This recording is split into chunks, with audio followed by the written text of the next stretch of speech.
हाय guys, अस्सलाम वालेकुम and welcome back to the channel once again. I hope you are all doing good and in best of your mood. तो आज का मामला ये है कि आज आपके साथ जो लास्ट रोड ट्रिप था उसका आखिरी पार्ट शेयर करना है। गवादर से लेकर लाहौर तक 2000 किलोमीटर का डिस्टेंस एक ही दिन में ट्रैवल किया। मेरी ज़िंदगी का ये सबसे बड़ा एक दिन में ट्रैवल करने का रिकॉर्ड। इसके अलावा इसी रोड ट्रिप के बारे में जो फ्रीक्वेंटली आस्क्ड क्वेश्चंस थे उसका एक Q&A कर लेंगे in the end of this video. तो ये वाला पार्ट मैंने पहले अपलोड क्यों नहीं किया था, उसकी एक रीज़न ये है कि जिस दिन मैं ये वीडियो शूट कर रहा था तब भी मुझे ये आइडिया था कि यार अब वापसी का सफ़र है, उसमें कोई ख़ास एक्साइटमेंट होगी नहीं। मेजॉरिटी कराची तक तो वही रास्ता है जो हम पहले गुजार के आए हैं। उसके अलावा हमने कॉन्टीन्यूसली नॉन स्टॉप ट्रैवल करना है, तो आई डोंट थिंक कि कोई इंटरेस्टिंग चीज़ होगी शूट करने के लिए। बट एनी हाउ फिर कुछ दोस्तों ने कमेंट्स किए, मैसेजेस किए और कहा कि यार आपने वो लास्ट वाला पार्ट शेयर क्यों नहीं किया। तो फिर मुझे एक रिमाइंडर आया कि नहीं यार, आई थॉट शेयर कर देता हूँ। नए रोड ट्रिप से पहले पिछले रोड ट्रिप की सारी बातें ख़त्म हो जानी चाहिए। अब तक 6000 किलोमीटर से ज़्यादा ट्रैवल कर लिया था, तो मैंने सोचा था कि बस मैं वापसी का रास्ता ना रिकॉर्ड करूँ। लेकिन फिर मैंने सोचा ये 8000 किलोमीटर प्लस का ट्रिप है, तो बाकी के 2000 का क्या कसूर है कि वो क्यों ना रिकॉर्ड हो। सारी तैयारी निकलने की रात को ही कंप्लीट कर ली थी, गाड़ी भी बिल्कुल तैयार कर ली थी, गाड़ी का टैंक शैंक भी फुल कर लिया था। बस एक प्रॉब्लम ये हुई थी, गाड़ी हमारी ना मिसिंग करी थी, झटके ले रही थी, चलते चलते बंद हो रही थी, खड़े खड़े भी बंद हो रही थी। फिर 5-6 मिनट बाद दोबारा खुद ही स्टार्ट हो रही थी। वर्कशॉप गया, चेक करवाया। ईरानी डीजल की वजह से गाड़ियों में मसला होता है, ये सब ने सुना हुआ है।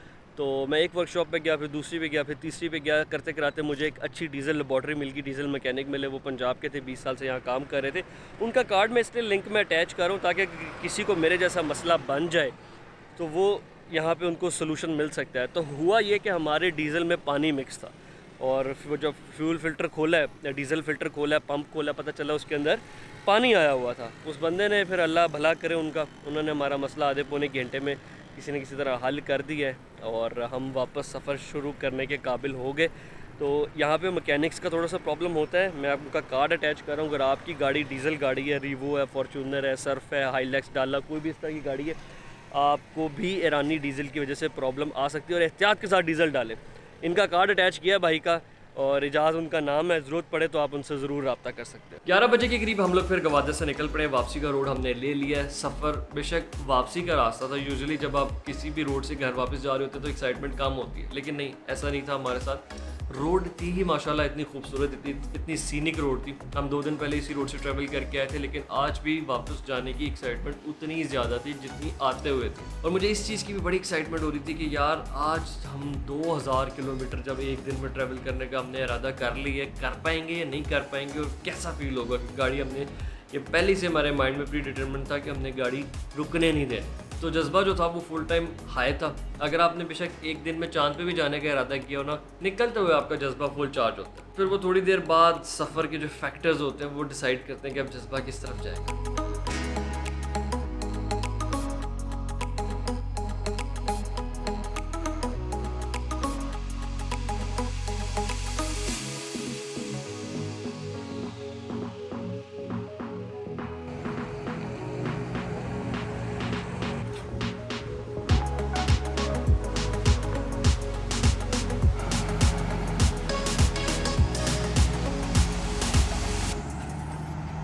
बजे में 10 मिनट और तकरीबन 3 बजे के करीब हम लोग गवादर से निकल के और माड़ा पहुँच के 350 या 350 से कुछ ज़्यादा डिस्टेंस हमने कवर किए। और अब डीजल जो है वो दोबारा यहाँ से फुल करना था। डीजल फुल करने के साथ साथ वॉशरूम कर लेते। वॉशरूम के अलावा इधर पीछे रेस्टोरेंट जो रोड पर है जहाँ से खाना खाने का था, सुलेमानी कहवा पकड़ लेते हैं। सुलेमानी कहवा पी के थोड़ा ज़रा सफाई साथ साथ होती रहेगी, थोड़ा हल्की बूस्ट मिल जाएगा ना, आगे कराची तक पे ब्रेक नहीं मारेंगे। ये वही रेस्टोरेंट है जो उस दिन हम जाते हुए यहाँ पे हमने स्टे भी किया था और खाना भी खाया था। उस दिन यहाँ पे कोई नहीं था, वीरान था, सिर्फ हम थे। आज फ्राइडे है, वीकेंड है, टूरिज़्म जो है वो काफ़ी ग्रुप्स आए हुए हैं कराची से। इसका मतलब है कि इधर भी अच्छा खासा रश वीकेंड के ऊपर लग जाता है।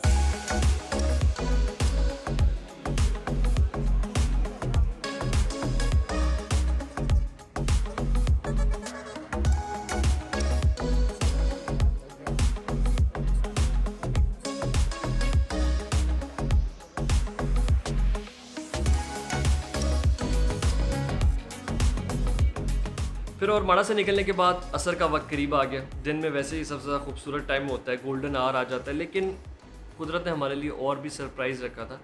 सारी इंजॉयमेंट के ऊपर थोड़ी सी टॉपिंग होगी, मौसम बहुत आला हो गया। आते हुए हमने इसी रोड को, इसी ट्रैक को किसी और नज़र से एंजॉय किया एंड वापसी पे जब हम जा रहे थे हमें टोटली एक डिफरेंट फ्लेवर मिल गया।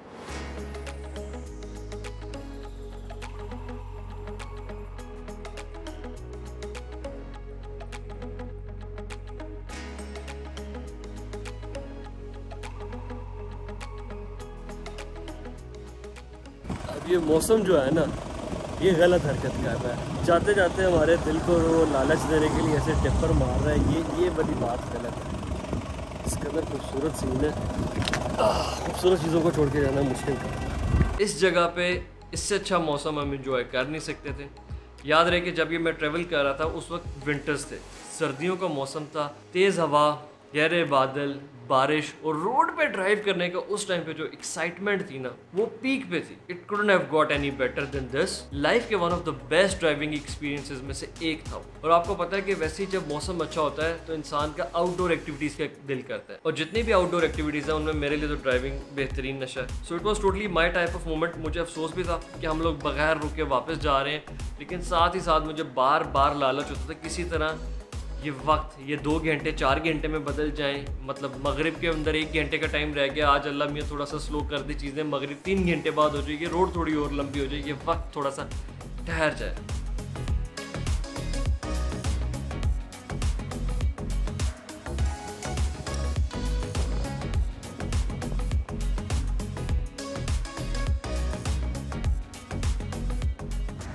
समंदर के साथ ऐसा मौसम आ जाए ना, ये सोने पे सुहागा होता है। बड़ा याद आ रहा है मुझे आज ऑस्ट्रेलिया, जब भी इस तरह का मौसम होता था, कॉफ़ी पकड़ के मैं समंदर के किनारे जहाँ पे भी होता था गाड़ी खड़ी कर देता था। आज भी बिल्कुल वही है।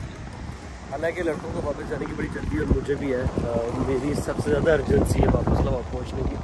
और आज मैंने सुबह उठ के नारा मारा था, आज कोई ब्रेकें नहीं लेनी, भागते हुए जाना है।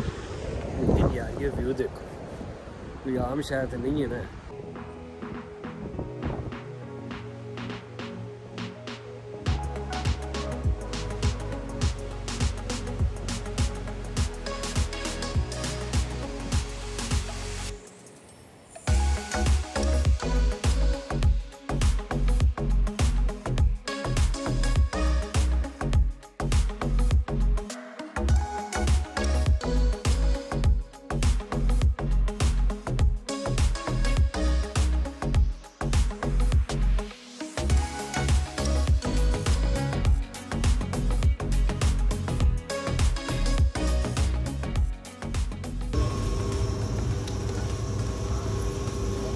Refuelling stop at hub. वक्त हुआ है 7 बजे, सुबह निकले थे 11 बजे। कराची एंटर नहीं होंगे, स्ट्रेट चलते रहिए हैदराबाद की तरफ।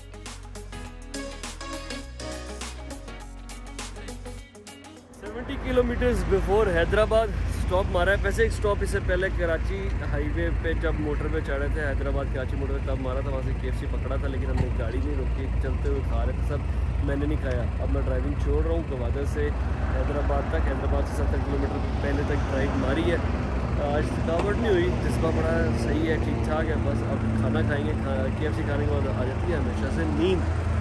अगर आज भी ऐसा होगा तो बड़ा अच्छा होगा कि 1, 2, 3 घंटे जितना भी दाल लगी उतनी देर सो जाऊँगा एंड देन और फिर अब इस वक्त एक तो रात का टाइम हो गया था, उसके अलावा हम फिर हाईवे चढ़ गए थे। हाईवे पे जाके आपको पता है एक ज़रा सुस्ती सी आ जाती है, अगर नज़ारे नज़र ना आ रहे हो तो रात को it's just all the same, अब जहाँ से मर्जी गुजरते जाओ। दूसरा मेरे साथ तो ये एलिमेंट है कि मैं जब तक ड्राइव करता रहता हूँ तब तक मैं एक्टिव रहता हूँ। जैसे ही मैं ड्राइविंग सीट छोड़ता हूँ उसके अलावा गाड़ी में मेरे पास सिर्फ एक ही एक्टिविटी है कि मैं सो सकता हूँ, आइडल बैठ नहीं सकता। जब ये बात मैं कुछ लोगों के सामने करता हूँ जिन्हें ना जहाज़ में नींद आती है ना गाड़ी में नींद आती है, उन्हें जब तक नींद का पूरा माहौल ना मिले वो बड़े जेलस होते हैं इस चीज़ से। But I am one of the lucky people जो कभी भी कहीं भी सो सकते हैं। प्लस सर्फ में सोना एक बहुत ही कंफर्टेबल एक्सपीरियंस है।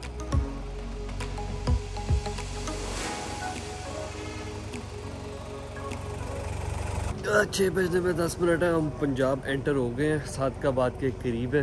गाड़ी के लेफ्ट साइड के टायर में थोड़ा सा इशू आया था, उसमें कुछ चीज़ साथ लग रही थी, वाइब्रेट कर रही थी, जिसकी वजह से हमें आधा पौना घंटा हमारा वेस्ट हुआ। हम लोग रुक के चेक करवाने लग गए थे। बट ये है कि अब आगे चलते जा रहे हैं, फॉग भी है, ठंड काफ़ी ज़्यादा होना शुरू हो गई और लाहौर जाने, अल्लाह के थके हुए नींद आ रही है, लेकिन लाहौर जाने की एक्साइटमेंट इतने दिनों के बाद इतनी ज़्यादा है, जितनी इस ट्रिप पे जाने की एक्साइटमेंट थी ना, उससे ज़्यादा एक्साइटमेंट अब इस पॉइंट पे आके लाहौर वापस जाने की हो रही है। तो अब डिस्कस कर लेते हैं कुछ क्वेश्चंस जो कि मुझसे इस टूर के बारे में पूछे गए थे। आप लोगों ने पूछे, कमेंट्स में पूछे, डीएम्स में पूछे, और कुछ ऐसे लोग थे जिन्होंने रियल लाइफ में भी मुझसे क्वेश्चंस पूछे, उन्होंने ये सीरीज़ देखी थी। तो जो कॉमन क्वेश्चंस से 5-6 मैं उनको आंसर करने की कोशिश करता हूँ। सबसे ज़्यादा सवाल जो मुझसे पूछा गया वो ये था कि आपका इस टूर के ऊपर ख़र्चा कितना हुआ। 37 से 38 डेज़ का ये ट्रिप था, और इसमें मेरी जितना मेरा टोटल कॉस्ट आई है ना, उसमें से 80 या 90% मेरे ख्याल से डीजल की कॉस्ट थी। 2 लाख से ज़्यादा का डीजल लगा। सर्फ एवरेज देती है 6 से 7 किलोमीटर पर लीटर की, और 8000 किलोमीटर प्लस हमने ट्रैवल किया। तो अब आप कैलकुलेशन कर लें, मेरे ख्याल से रफली 1,75,000 या 80,000 के करीब डीजल लगा था। और उस टाइम पे डीजल की जो प्राइस थी वो तकरीबन 150 के करीब थी, अब तो 200 प्लस चली गई है। फिर ऑयल चेंज इसमें 3 दफ़ा हुआ, और वो भी ज़ाहिरी बात है मैंने रास्ते में किया, तो वो खर्चा रास्ते में आया। तो 2 लाख प्लस जो था वो मेरा गाड़ी पे खर्चा आया था। और वैसे इन सारे दिनों में 37-38 डेज में कैन यू गेस कि मेरे कितने पैसे लगे होंगे? इस जस्ट लाइक, वीडियो पॉज करें और नीचे कमेंट करें, फिर देखते हैं कि किसका गेस सही निकलता है। मेरे जनाब हार्डली अगर लगा होगा तो 50 से 60,000 लग गया होगा, इससे ज़्यादा नहीं लगा। और ख़र्चे का जो है ना वो मैं कोई हिसाब रख नहीं सका, क्योंकि बस छोटे मोटे खर्चे जो साथ चलते थे वो मैं ना कहीं लिख रहा था, ना ही मैंने कोई काफ़ी जगहों पे कैश से पेमेंट हुई, तो कार्ड से भी उसकी डिटेल्स नहीं निकल सकती कितना लगा है। लेकिन मैंने जितने अपने ATM से विड्रॉ किए उस कैलकुलेशन के हिसाब से बता रहा हूँ कि मेरा 60-70 हज़ार से ज़्यादा नहीं लगा। पूरे ट्रिप के दौरान मैंने अपने पैसों से होटल लिया था सिर्फ डेरा इस्माइल खान में, कराची में, गवादर में। इसके अलावा कहीं पे मेरी रेजिडेंशियल कॉस्ट नहीं आई, फूड कॉस्ट भी नहीं आई, क्योंकि मोस्टली जगहों पे मैं गेस्ट था। और जिन जगहों पे मैंने खुद से स्पेंड किया भी है तो वो मुझे फील ही नहीं हो रहा था, क्योंकि ट्रिप का सारा खर्चा तो सिर्फ डीजल का था। तो अगर आपने इस तरह का कोई भी लंबा ट्रिप करना है, सबसे ज़्यादा कॉस्ट आपकी भी मेरे ख्याल से जो आएगी वो ये आएगी कि आपकी जो मोड ऑफ ट्रांसपोर्ट है, अगर उसके ऊपर आपका खर्चा कम हो सकता है तो आप बहुत सस्ते में बजट ट्रिप्स भी कर सकते हैं। क्योंकि अगर आप होटल्स भी लें जिन जगहों पे मैंने लिए और जिन जगहों पे मैंने मतलब है कि ओवरऑल पूरे पाकिस्तान में खाने के बाद जो एक एवरेज प्राइस मेरे हिसाब से निकलती है वो बहुत मुनासिब है। पर पर्सन आप सिर्फ सादा सा रूल है 5,000 रुपया पर डे का आप रख लें, ये एवरेज बता रहा हूँ। आप इसको नीचे 2,000 रुपये पे भी ला सकते हैं और आप इसको 10,000 रुपये भी लेके आ सकते हैं। अगर आप 2 बंदे तो आपका दिन का खर्चा 10,000 है, ये एवरेज है। इससे आप अगर इसको नीचे लेके आते जाएंगे तो आपको बेसिक होटल चाहे कराची है, चाहे कोयटा है, चाहे डेरा इस्माइल खान है, 3 से 4 हज़ार रुपये का एक कमरा मिलता है। अब अगर उसे 2 बंदे शेयर कर रहे हैं तो ज़ाहिर बात है उनकी कॉस्ट कम आ जाएगी। फिर मील अगर कहीं पे आप लगाएं तो एवरेज मील जो है वो 500 से 1000 रुपये का पूरे पाकिस्तान में मिलता है। अगर आपने दाल रोटी ट्रक होटल से खानी है तो वो तकरीबन एक बंदे का खर्चा आता है 200-250 रुपये। तो इसमें बहुत ज़्यादा रूम है, हर वक्त आपका एक तरह की चीज़ करने का मूड भी नहीं होता। जब लोग ट्रैवलिंग पे निकलते हैं, some day they really want to eat something fancy, उस दिन वो खुला खर्चते हैं। किसी दिन उनका फैंसी खाने का दिल नहीं कर रहा होता और बस कुछ सादा सी चीज़ ले लेते हैं। तो हर बंदे का एक अपना फॉर्मूला है, इसमें आप कभी भी कोई एवरेज कॉस्ट निकाल नहीं सकते कि यार आप कितना ट्रैवल करेंगे तो कितना कॉस्ट आएगा। लेकिन मिनिमम पर डे पर पर्सन 2000 से लेके आप 6000 5000 की एवरेज पर पर्सन रख सकते हैं। जितने लोग ज़्यादा होते जाएंगे पर पर्सन कॉस्ट उतनी नीचे आती जाएगी। और अगर आप इतने लंबे ट्रैवल पे निकलें जिसमें खर्चा लाखों रुपए में आता है, तो आई एम श्योर कि जैसे मेरे पाकिस्तान में हर जगह पे दोस्त हैं, सब बहुत से लोग हैं जिनके पाकिस्तान में मुख्तलिफ जगहों पे फ्रेंड्स एंड फैमिली हैं, तो वो आपको बड़ी अच्छी सपोर्ट होती है कि काफ़ी जगहों पे आपको कोई ना कोई होस्ट करने को तैयार होता है। लेकिन मेहमान नवाजी के जो रूल्स होते हैं उनको अपने माइंड में ज़रूर रखिएगा। मैं इसको एक क्रेडिट कार्ड कहता हूँ मेहमान नवाजी को, कि मेहमान नवाजी बेसिकली एक कर्ज़ है। एक वज़ादार इंसान जब किसी का मेहमान बनता है तो वो वहाँ से उठने से पहले ये सोच के निकलता है कि अब कब मुझे मौका मिलेगा और मैं इस शख्स की मेहमान नवाजी करूँगा जो आज मेरा मेज़बान था। और अगर आपके अंदर वज़ादारी नहीं है तो लोग आपको सोने के लिए बिस्तर तो दे देंगे लेकिन इज्जत नहीं देंगे। तो जिस तरह ख़ानदानी कबायली रवायात होती हैं, इस तरह मेहमान नवाजी की रवायात को भी ट्रैवलिंग के साथ साथ इंसान को सीखना चाहिए और इन पर अमल करना चाहिए। दूसरा जो सवाल है वो सेफ्टी और सिक्योरिटी के बारे में। तो अभी तक जो मेरा पाकिस्तान में मैंने जितना घूम फिर के एनालिसिस किया है वो ये कि 98% of the areas are totally safe. North सबसे ज़्यादा लोग टूरिज्म के लिए नॉर्थ में जाते हैं, तो नॉर्थ का तो आपको बिल्कुल अच्छे से आइडिया हो गई कि इट्स टोटली सेफ, वहाँ पे कोई प्रॉब्लम है नहीं।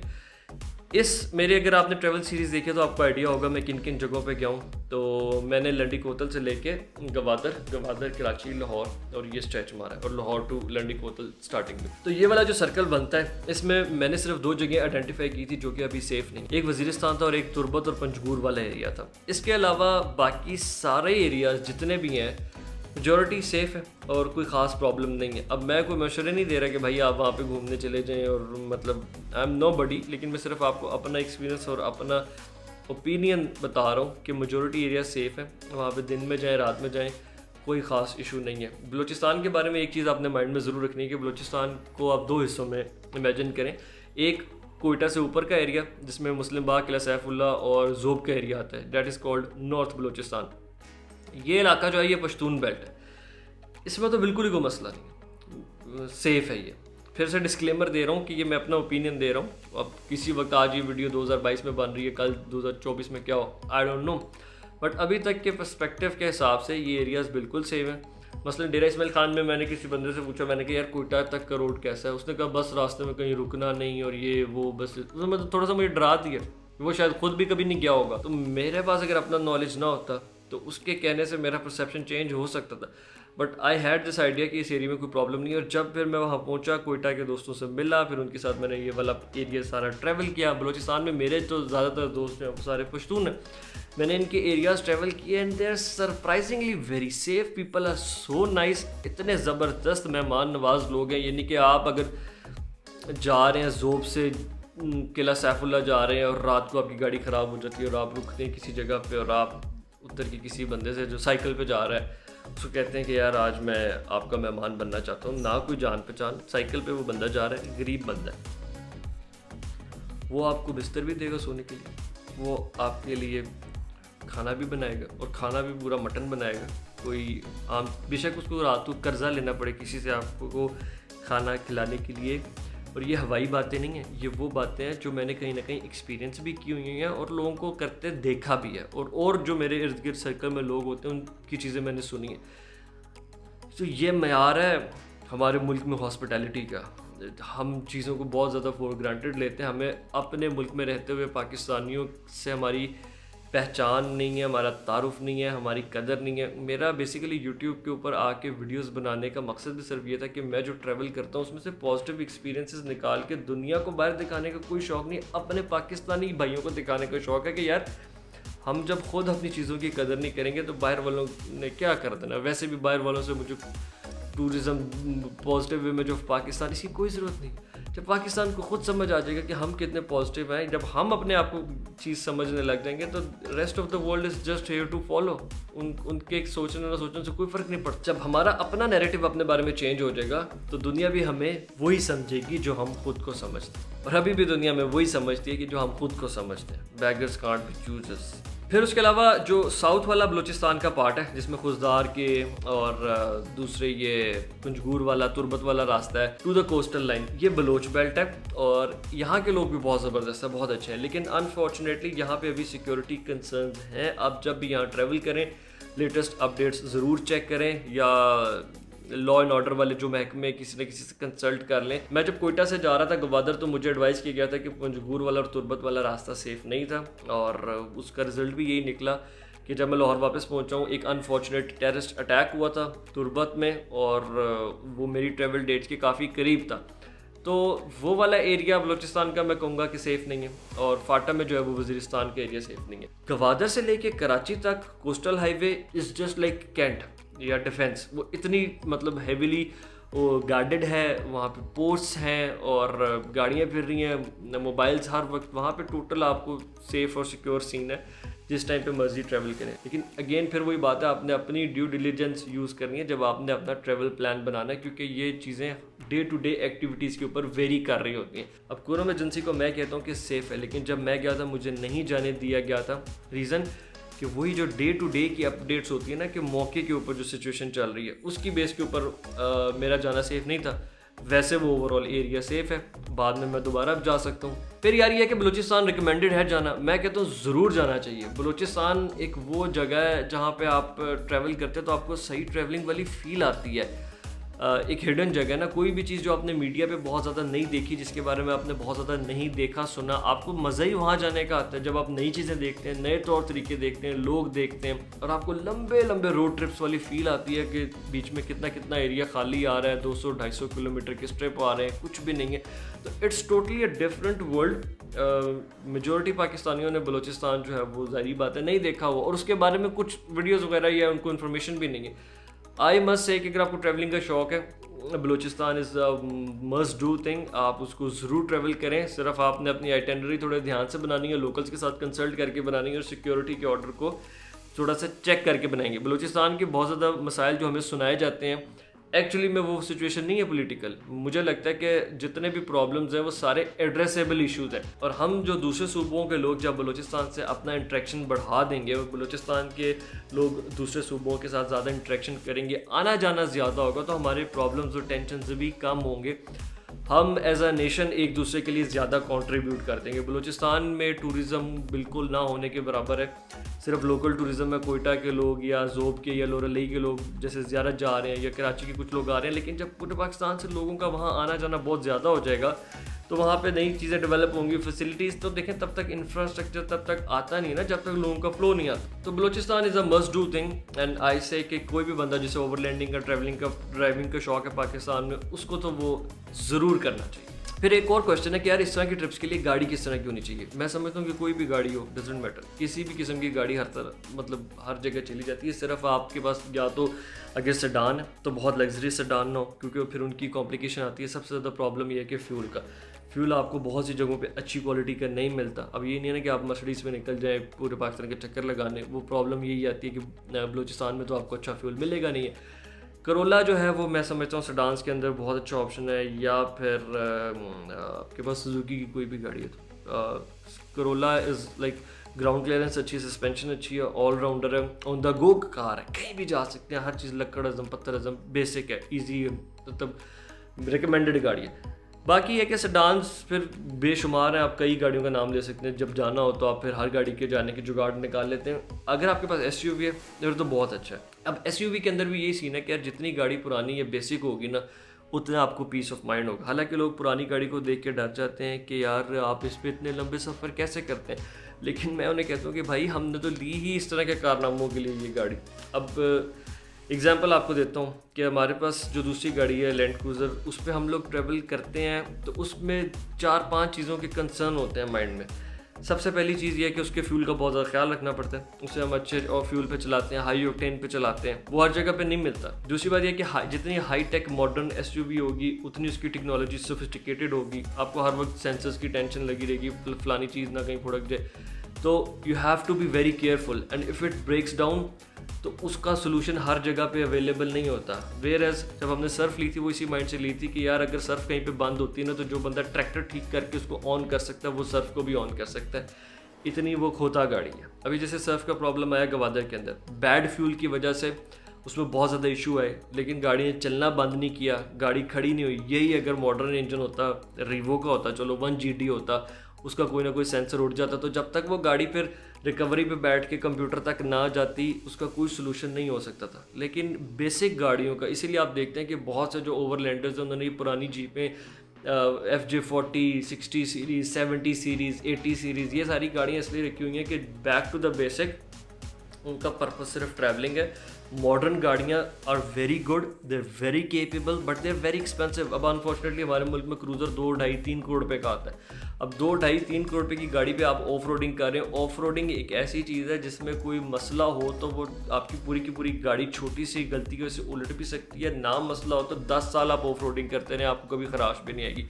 So that is an adventure sport, उसमें आपको बड़ा केयरफुल रहना पड़ता है। तो यही रीज़न है जब हम बड़े किसी अच्छे ट्रैक के ऊपर जा रहे होते हैं या साफ़ सुथरे जगहों पे जा रहे हैं जहाँ हमें फ्यूल का भी पता है कि यार अच्छा मिल सकता है, हम कैरी कर सकते हैं, तो हम क्रूज़र वगैरह पे चले जाते हैं। सर्फ के अंदर ये खूबी थी ना कि हमें जाने के लिए कहीं पे सोचना नहीं पड़ता। हम जंगल में जा रहे हैं, पत्थर में जा रहे हैं, पानी में जा रहे हैं, मिट्टी में जा रहे हैं, तो वो हर चीज़ के साथ मिट्टी के साथ मिट्टी हो जाएगी, पत्थर के साथ पत्थर हो जाएगी। तो मैं तो इस तरह की गाड़ियाँ सबको रिकमेंड करता हूँ कि अगर आपने SUVs लेनी है ट्रैवलिंग के पर्पज़ के लिए, तो फिर आपको इस तरह की पुरानी सी गाड़ी लें। 60 सीरीज़ लें, 70 सीरीज़ लें या 80 सीरीज़ लें। They are very tough, they are very reliable and they are very basic.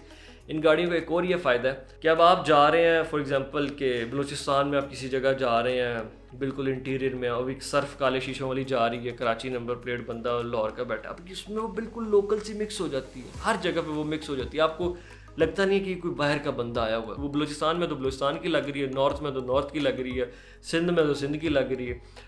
Where as अभी आप किसी नई गाड़ी में जा रहे हैं, फॉर्चूनर है, क्रूज़र है, प्राडो है, बिल्कुल 18 मॉडल 16 मॉडल, तो कुछ ऐसे एरियाज़ होते हैं उनमें देख के साथ पता चल जाता है कि यार ये बंदा यहाँ का नहीं, ये बंदा बाहर आया हुआ, तो एक अटेंशन ग्रैब होती है। तो आपकी गाड़ी जितना क्राउड में मिक्स हो जाए, कैमोफ्लैज हो जाए, उतना बेहतर है। तो अब इस डिस्कशन को यहाँ पे सम अप करते हैं। सवालात और डिस्कशन तो इंशाल्लाह बहुत ज़्यादा होती रहेगी, चलती रहेगी। मैं एक अलग से Q&A की वीडियो बनाऊंगा जिसमें मेरे चैनल में स्टार्टिंग से लेके अब तक जो ज़्यादा मोस्टली कॉमनली क्वेश्चन पूछे गए हैं उनको भी आंसर करूँगा। अगर आप कोई सवाल पूछना चाहते हैं पूरे पाकिस्तान में ट्रैवलिंग के हवाले से, ऑफ रोडिंग के हवाले से, गाड़ियों के हवाले से, मेरी ज़ात के हवाले से, तो आप इस वीडियो के नीचे पोस्ट कर लें।